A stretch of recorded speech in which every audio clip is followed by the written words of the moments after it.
All right, thank y'all for being here. Start talking about Saturday night.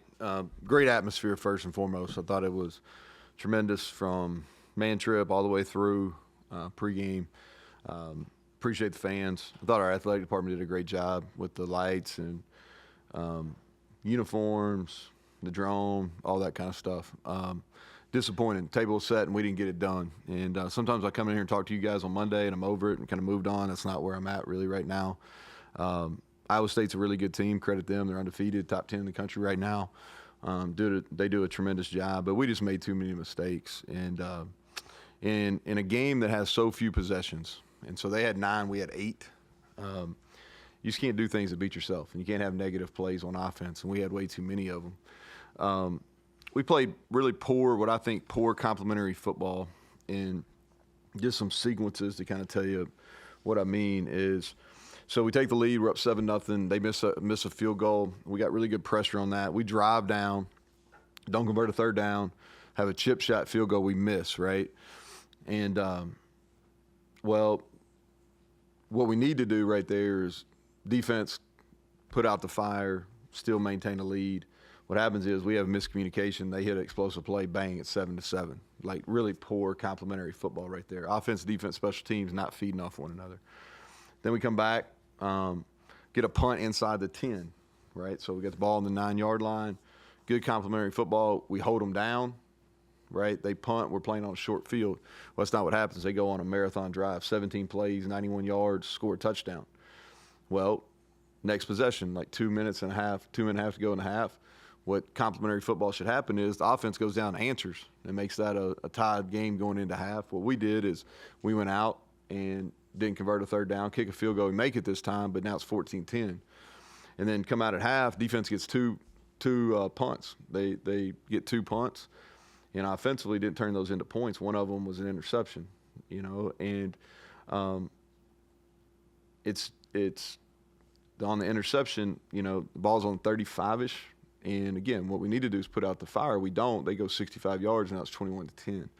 And so just not good enough complementary football throughout, which was disappointing because we had chances. We really did. It's 28-16, but multiple chances, 14-10. And there's some calls that didn't go our way, and they had an effect on the game, but they didn't lose the game for us, but they had an effect. But the complementary football, that's where we've got to get better, and we've got to be a better team. I'll kind of recap it like I always do. Special teams, the issues that we had, we struggled at kicker. We missed a chip shot field goal. Our kickoffs were short. We didn't kick a legal kick on the onsides, just didn't kick it well enough. The positive, we had a big kickoff return, which we've been close, so it was positive. Traylon really hit it. We blocked it well. Thought Ollie Straw had a great day. 2 punts, 1 inside the I think 2 inside the 14, so really good day. He had great hang time. That continues to be a strength for us. And our coverage units, our kickoff coverage, even though our kicks weren't very good, our kickoff coverage was really good, and our punt coverage was really good. Defensively, the biggest thing that we've got to work on is getting off the field. They were 11-14 on end of possession downs, and I think 3 of them were long. They converted 9 third downs and 2 fourth downs. And then red zone, they scored touchdowns, all 3 opportunities. They had it there. Obviously, the miscommunication on explosive. Mike, I told you I'd answer that.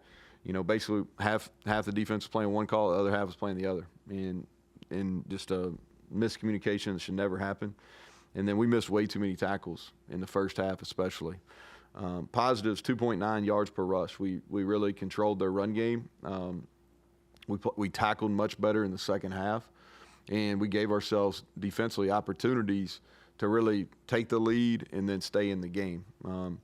Offensively, the negatives, red zone, and I use this as kind of a fringe and red zone. I think I talked you through this at the end. If you look at our red zone numbers, yeah, they look pretty good. I think, we're 2 of 3, scored 2 touchdowns. But in reality, there's 8 possessions in the game. So we scored 2 touchdowns. We miss a field goal. We make a field goal. And we have 2 turnovers and 2 punts. And so of those possessions, obviously 2 of them we scored touchdowns on. The missed field goal was inside the red zone. The one we made was right at the fringe area, and then the interception was right at the fringe area. And so if you take that into account, and that's kind of the way I look at it offensively, we only convert 2 of those 4, and that's not good enough. And then we just had too many negative plays. Most of them a result of a snap, but we had too many 2nd and 10 pluses. It's hard to operate. We're in 3rd and long, which we converted several of them, but just too many long yardage situations in the game. Positives, we continue to execute the 2-minute offense well. We were really good on the first play of our drives, which is something that really important. And then our 3rd downs, we were 9 of 13. That's winning football. But just a disappointment. That's a game that we were right there and didn't make enough plays to win. So y'all can ask questions about that in a second. I'll flip it over to Kansas State. I think they're very similar in their style and approach to Iowa State. They're tough, physical, really disciplined football team. They're used to winning, and they've had success on the road as well. And so they won their last time here. I think Coach Kleiman and his staff do a really nice job in all phases. Special teams, they're really sound schematically. Edwards, who's their kick returner and punt returner, he's elite fast. He can really run, return a touchdown versus Arizona. And their specialists are good. They're kicking the ball in the end zone on kickoffs. Punter's doing a nice job. Offensively, they first and foremost, they want to run the football. They're leading our league right now in rushing offense. They're multiple. They shift, they motion, play a bunch of different tight ends. I think Giddens is playing extremely well. That's 31, the running back. I think he's playing, and they're using him in the throw game and the run game. He's doing well. O-line, I think they're very, very well coached. They do a nice job. They got a couple of NFL players up there. They do a great job communicating. They're on the right people. And they've got good speed at wideout. And they've been hurting people. Defensively, they're based out of a 3-down, 3 safety. They're more multiple probably than Iowa State as far as how they move around. They're playing at a high level. Best rushing defense in the league. I think they're 79 yards rushing, so they're getting after people in the run game. And they're talented at corner, really talented at corner. Play a lot of man coverage, and so the good thing is when you have disappointing performance, man, you're able to come back out and play. And we got another quality opponent coming in here on a Saturday night. So with that, I'll take questions. So Neal, sort of follow up with something you were talking about Saturday. You said to ask you about. You said after the first drive, you said that I believe Iowa State made some changes defensively, and you guys didn't get the counter. What did they do? What were you trying to do? Yeah, so we ran the ball. First of all, we broke some tackles in that first drive too. After going back and watching it, we broke some tackles. They had some guys right there, so their tackling was a little better. And then they moved their front around a little bit, and they traditionally play more of a 5-4 eye. They started sliding, and they played 2 big guys quite a bit, like 2 nose bodies. And I thought they did it. They had some pressure answers, where they're not a huge pressure team, but they pressured us a little bit more. They played more of what I would say is a traditional defense, meaning that middle safety. They played more of a kind of a quarters look with a traditional defensive front than playing the high safety all the time. So those are some adjustments that they made. I know this was talked about after the game, and you mentioned that Green is definitely the starter. Is there anything that could change that as the season unfolds? Yeah, I think. How does that work? Well, I think if you go across the country, everybody's enamored kind of with a backup quarterback, and we're very fortunate here because we have one that can play. And so. Are the scenarios where he could play? Yes. There's definitely scenarios where he could play. Has Garrett done enough to lose his job? I would say no. Did he play as well as he needed to on Saturday for us to win? I would say no to that as well. But Garrett's our starter. Nico's a really good player. I really believe that he's going to be the starter at some point. But Garrett hadn't done anything that he's played well enough. He's got to make better decisions.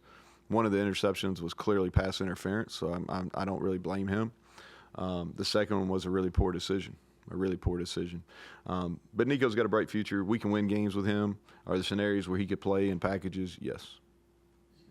Along those lines, Neal, part of coaching fabric, I guess, is you got to deal with second guessing.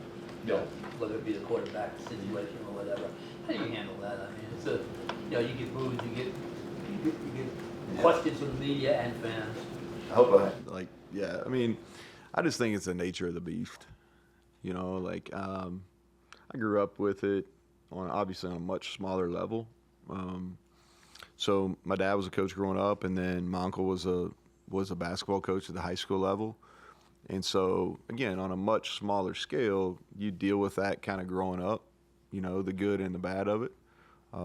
I think you start talking about preachers and principals and coaches. I mean, those are probably the most second-guessed people, professions of any, you know, and I think it's just part of it, you know, like if you want to be at the highest level, and I would make a strong argument this is the second highest level of football. You have Power 4 and then you have the NFL.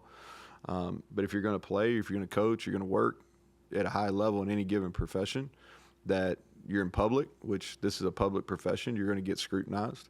And I would tell you the same thing is like what I think, I don't know if you've asked me before, but you got to be careful who you take criticism from. You know, like you don't accept criticism from somebody you wouldn't go to for advice. I try to live that. I think I've said that here. I tell our players that quite a bit. But it's not, I live kind of in a bubble during the season, right? And I basically am in this building, you know, starting on Sunday all the way till I go to my radio show on Thursday night. If Dax has a flag football game, I may be up in public for just a few minutes. And then the game, you know, and those are really, so I'm in a bubble. And it's the same thing with all the coaches and the players here. What's hard about this from a coaching perspective is the family piece to it, because your families you're open to some of that scrutiny. And they didn't necessarily sign up for it, right? You know, it's not like one of my daughters is calling plays or calling defense or making special team decisions, you know what I mean? But they have to deal with some of the side effects of it. And it's the same way with any of the coaches in the building. And it's the same thing for the players. You know, like if a player makes a bad play because of social media and what it is, then their parents are having to hear that, you know. And the intent, I promise you, from a coaching perspective or a player perspective, is not to screw up. Like there's not that's not the intent, right? And so, but there is that's just part of it. I think you deal with it. Do you like it? No. Am I reading it? No. But do I know what's out there? Yes. You know, I think you just kind of, you put your head down and go back to work.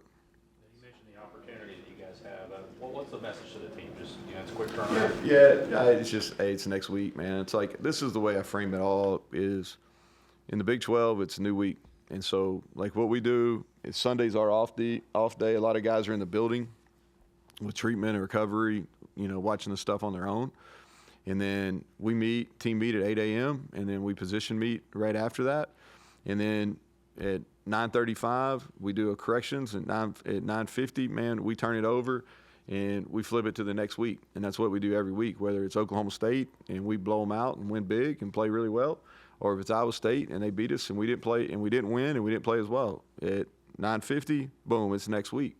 And so you make the corrections. You got to be accountable. And I think coaching-wise, player-wise, you hold yourself to a standard when you don't meet them. You recognize that on video. You discuss about it. You make changes if necessary, and then you flip it over to the next week. And that's kind of the way we approach it while we're in season. High snaps, is that something you can work on practice? Yeah, we got to get fixed. You know, like he had a little bit of a hand injury coming into the game. Had a few issues in practice early in the week, not later in the week. But it was a detriment. We had 11 in the game. 5 of them were critical. And so, yeah, I mean, we got to get it fixed. You know, Livingston came in and played. I don't know if it's the last 2 drives or just the last drive of the game, and did pretty well. Was there anything you looked at and you said, well, timing-wise, it screwed something up? No, it had to do with how he was gripping the ball and how it was taped because he had a hand injury. But, I mean, beyond that, I mean, were there plays that were there, had the timing been? Oh, yeah. Oh, for sure. You know, if you go back and look at the negative plays we had in the game, 5 of those were because of a snap. You know, now one of them ended up working out because Garrett pulled and ran, but the rest of them were not. And if you look at of how we played in most games, maybe other than the second half Penn State, we didn't play very well offensively, but we haven't been in second and longs, and our third and longs have been minimal, but we were playing in that game a lot more because of some of those negative plays. How was Brandon's hand? Yeah, I think he's better. Yeah, he's better. He snapped today. Like, here's the thing. He's played well up until the snaps, and it's kind of, you know, his game's going to be judged by that, you know, and fair or unfair, that's, you know, he didn't snap the ball very well, so he's got to get it fixed, and we believe he will. Jaden Bray, yeah, he missed last week. He's going to miss this week too. He got hurt right at the end of the Oklahoma State game, and so It's a lower leg injury. We're going to reevaluate it after this week and have a better answer for you, but he'll miss this week. Mike? Opening stuff here today, just sounds like you thought you were close Saturday, right? And been there, I think you probably felt like that before after some losses. Yeah. Feel like it's close, and then what is it, how do you, against especially good teams too, how do you get that on your side, and apart from, like, don't make the mistakes that you Yeah. had up? Yeah, I think you got to create your own. There were some issues, you know, like I said, like it's 14-10. We got the ball. We're inside our 30-yard line with really a chance kind of to score, you know, and we throw a little option route that we clearly get pass interfered, and it goes for a pick, you know, and that's a bad play. And did that turn the game? I don't necessarily know, but it was a big play. And then, you know, we had a 3rd and 3 to get off the field, and we get holding. And here's the thing: we probably did hold the guy, but that's not really how the game was called, you know. And so, those are things that, you know, fate, luck, whatever you want to say, like they worked against us. Now, with that being said, is we had some opportunities. You know, we should make that field goal. We should convert the 3rd and 3 before that. We should hold on to that ball. We should have converted the 3rd and 2.5, but before we kicked the second field goal that we made. You know, we should have got off the field on 2 3rd and longs that we didn't. We missed some tackles in the first half on 3rd downs that we should make. And so there's some, and I could go into, you know, there's some calls that in the game, offensively, defensively, we'd like to have back. So, like, there's some things that happen in the game that all these games matter. You think about that. That was an 8-possession game for us on offense and 9 for them. You go looking traditionally in our league what it is, it's usually in that 11 to 13 range. You know, like that's a uniquely small number of possessions. And so for us is we've got to be a group that doesn't beat ourselves. And when I say that, I'm not taking it away from Iowa State. I think Iowa State did a really good job. But we turned it over twice. They didn't turn it over any. You know, our penalties were higher than theirs. Now, after watching the film, do I believe that was accurate? No. But that's how it was called. You know, we had 7, they had 2. And we made some mistakes. Like, they didn't blow a coverage. If they blew a coverage, we'd take advantage of it. They didn't blow one. We did. We had miscommunication. And so there's things that happen in the game that where we clearly beat ourselves, where Iowa State didn't. So for us to get to the level where we can win those games, where we can beat an Iowa State, where we can beat a Kansas State that we play this week, we cannot make those mistakes, you know, and we didn't. And the thing about it is the previous week we didn't. So, and there's a lot of examples of that a year ago where we didn't, right? And so we're better, but to knock out a top 10 team, like you can't do some of the things that is listed. Strike me as someone who goes back and studies these things. Have you found patterns or things that in the most inopportune moments where you can at least Yeah, avoid and it? I haven't had a chance to go back and look like over the last 2 years and like really examine those, Mike. But there's some instances where people are just better. You know, like we've played some games here where people are better. And I think that's fair. I usually kind of call it a spade, and they're just better than us. That's not necessarily the case here. That wasn't the case. That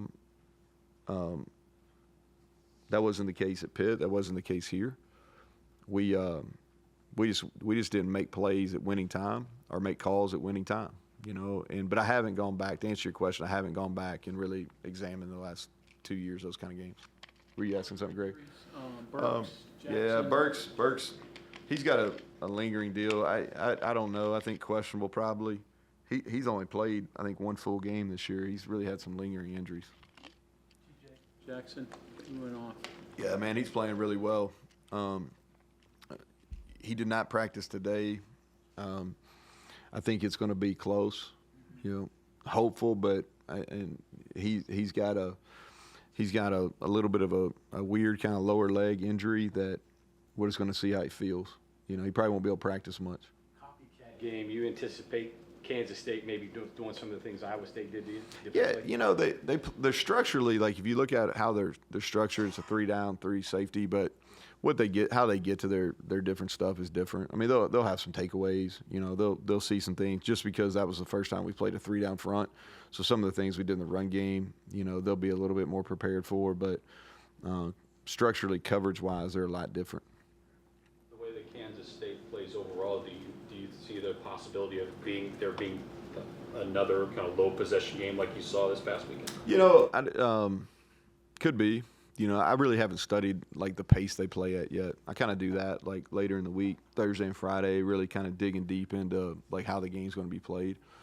We knew Iowa State was going to be, they were methodical, and we played slower too because we huddled most of the game, and neither one, the only drive that was very short for either team was the one we threw a pick on, the 2-play interception, then where Garrett made the bad decision. That was the only short drive of the whole game. But I haven't looked at their pace. It looks like on film they play with a little bit more tempo, but I haven't really studied that yet. You mentioned who take criticism from and et cetera. Do you have any message to the fans? It's going to be in the night game. Obviously, you're going to want the stadium packed. Just missed opportunities with the games, kind of the vibe of the fans right now. Yeah. You would know the vibe more than I would just because I'm not on social media. I get that they want to win, but what I would say is, did they have a good time? You know what I mean? Like, did they enjoy it? It was pretty good atmosphere. You know, I'm assuming they probably had a pretty good time tailgating. So if they're in the deal for enjoyment, then I would come back because I looked at the weather. It's going to be nice again. It's a night game, and we need them to provide a home field advantage. We need them. I get they're frustrated that we didn't win. You know, we've played a tough schedule. You know, everybody that's beat us hasn't lost. All right, but that's no excuse. That's just the truth. And the games in our league are going to come down to the fourth quarter, and I don't think this one on Saturday is going to be any different. So we need them to help us.